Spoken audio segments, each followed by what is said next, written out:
My name is Lauren, and I am the Sustainability Specialist at the Maryland National Capital Park and Planning Commission, Department of Parks and Recreation, Prince George's County, Maryland. And I'm Joe. I'm a lead gardener with Maryland National Capital Park and Planning Commission, Prince George's County.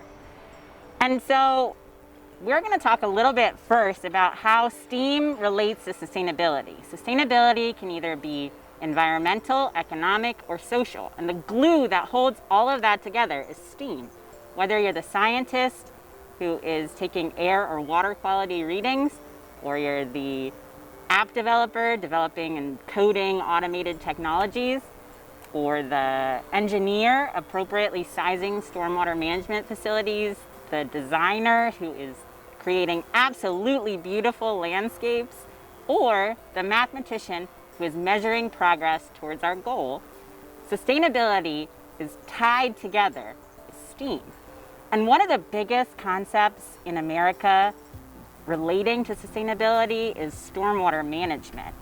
We have a giant tributary called the Chesapeake Bay, and it's super polluted right now. And one of the ways that we can help the earth is to help treat some of the rainwater. So Joe's going to walk you through what a typical rain garden experiment would look like.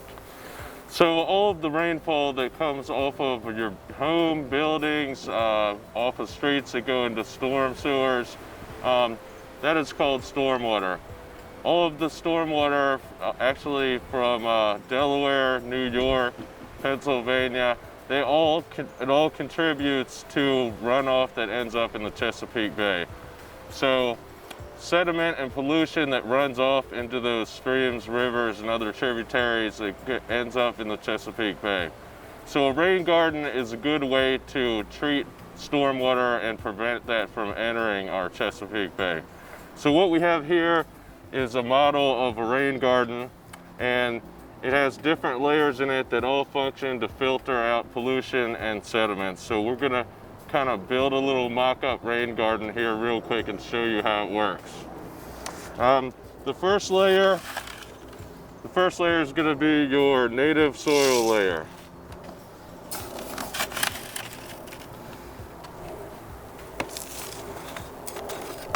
Then your next layer is going to be gravel.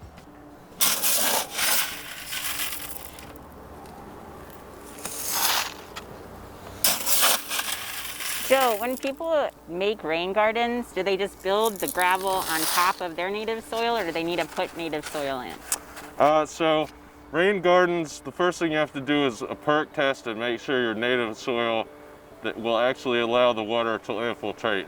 Or if it does not, is not a good type of soil to promote infiltration into the groundwater, you can raise it up and berm it and use engineered soil, which is going to be our next layer. So what's the difference between engineered soil and native soil? So native soil can be any different amounts of clay, loam, or sand. And engineered soil is actually a special mixture of all of those things that allows the water to infiltrate into the groundwater. Then we're going to top it off with some mulch.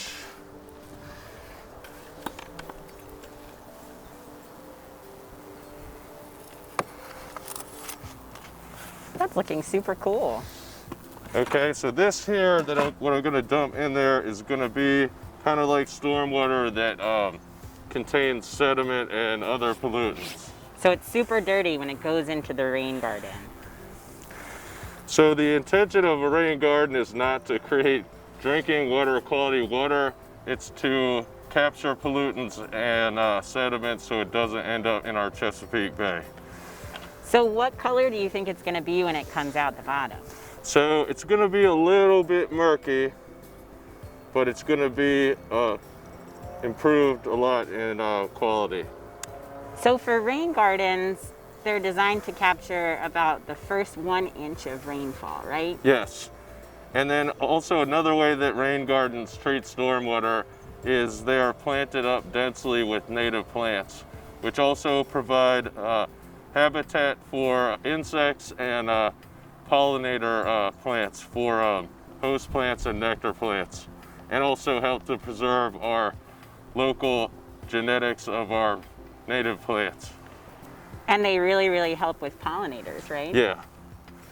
So butterflies, bees, all of those things that provide us environmental services, even though we may not be aware of it. So they provide environmental services, habitat services, and then also food services for the pollinators, And right? they can also be very beautiful. They can. So basically, a rain garden is an opportunity to not only help, pollinators and native wildlife, but also to clean and purify some of the water that's going into the bay. So it has like a million purposes. Absolutely. Wow. So it is a little murky, but much cleaner. How would we get it so that it would be clearer? Would we put sand in it, or? So the layers that actually filter out the sedimentation and pollution, first at the top surface of the rain garden, it's treated by the plants, and the gravel layer and the native soil layer, if it's soil that will allow it to infiltrate, is where a lot of that stuff is captured. All right. So a lot of sustainability is respecting the earth and trying to conserve and protect it so that everyone for future generations and us can keep enjoying the earth.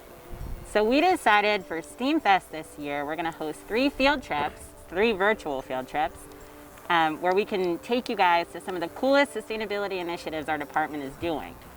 First, we'll go to Patuxent River Park, where they are piloting a digital tracking device on sorrel rail populations so that they can make sure that the migration routes are keeping in line with what we know about the sorrel rails. The second field trip will be to a green roof at Kentland, which is going to help to, like the rain garden, treat sedimentation and pollution that would otherwise run off. And then our third field trip is to M&D, Maintenance and Development's greenhouse, which is LEED certified and has a ton of automation technology so that it helps conserve water, it helps conserve money, and it helps protect the earth. And we hope you join us, and happy STEAMFest.